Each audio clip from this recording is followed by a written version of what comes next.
আসসালামু আলাইকুম বন্ধুরা, আবার ফিরে এসেছি আপনাদের সামনে আর এক রেসিপি নিয়ে। আপনারা দেখতে থাকুন। প্রথমে আমি একটা ননস্টিকে প্যান বসে দিয়ে অয়েল দিয়ে দিলাম। অয়েল গরম হয়ে যাবে।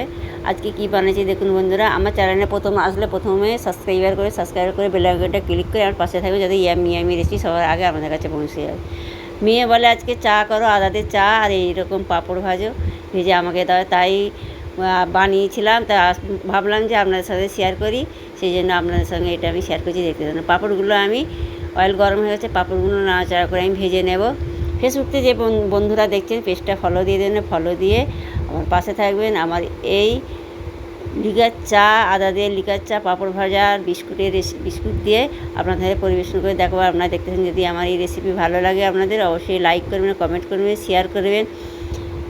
এবার ফ্রেন্ডের সাথে শেয়ার করে, বন্ধুদের সাথে শেয়ার করে, ফ্যামিলির সাথে শেয়ার করে। এইভাবে সন্ধ্যে বৃষ্টি হলেই পাঁপড় ভাজা চা, গরম গরম চা পাঁপড় ভাজা দিয়ে খেতে ভালো লাগে। তাই বৃষ্টি হচ্ছিলো, মেয়ে তাই বললো বানালাম।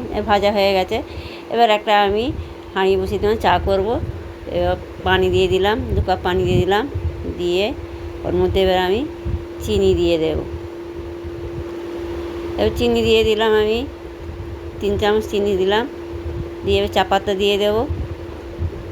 এইভাবে বানাবেন বন্ধুরা। বৃষ্টি হলে পাঁপড়ে বাচ্চাদেরও এই ভেজে দেবেন, বাচ্চারা খুব খুশি হবে। খেয়ে বায়না করবে আবার বানিয়ে দাও। তা মেয়ে এত বায়না করছিল, আমি বলছি না, ভাজতে পারবো না। অল্প লবণ দিলাম, কেন আদা দিয়ে চা করছি, লবণ দিলে স্বাদটা আরও দ্বিগুণ বেড়ে যাবে। এবার আমি আদা গ্রেট করে দিয়ে দেবো। এইভাবে লিকার চা বানিয়ে দেখবেন, অবশ্যই ভালো লাগবে। মেয়ের সর্দিও করেছে, বলছিল মা একটু আদা দিয়ে চা করো, সেই জন্য আদা দিয়ে চা আর একটু পাঁপড় ভেজে দিন। ভালো লাগছে না, কিছু খেতে চাইছে না, মুখ খারাপ হয়ে গেছে, সেই জন্য করলাম। এবার চা হয়ে গেছে, এবারে আমি কাপে ছেঁকে নেব। বন্ধুরা এইভাবে বানিয়ে দেখবেন, লিকার চা ভালো লাগবে খেতে। গরম গরম আদা দিয়ে চা। আর এবার পাঁপড়টাও আমি পরিবেশন করে দিলাম। দেখুন বন্ধুরা, একটা বাটিতে দিয়ে দিলাম। এই বিস্কুট দিয়ে দিলাম। বন্ধুরা, আমার যদি এই চায়ের রেসিপি যদি আপনাদের ভালো লাগে, আপনারা অবশ্যই কমেন্টে জানাবেন। আর লাইক, শেয়ার, কমেন্ট করতে ভুলবেন না। বেশি বেশি শেয়ার করবেন। চ্যানেলটাকে সাবস্ক্রাইব করে রাখবেন, যাতে নোটিফিকেশান আপনাদের কাছে সবার আগে চলে যায়।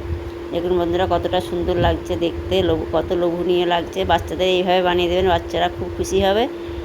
দেখুন চায়ের কালারটা কত সুন্দর এসছে, খেতেও অসাধারণ হয়েছিল।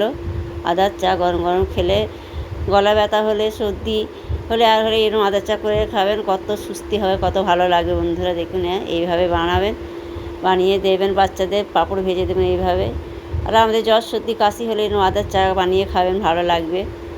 দেখুন বন্ধুরা, কতটা সুন্দর লাগছে না।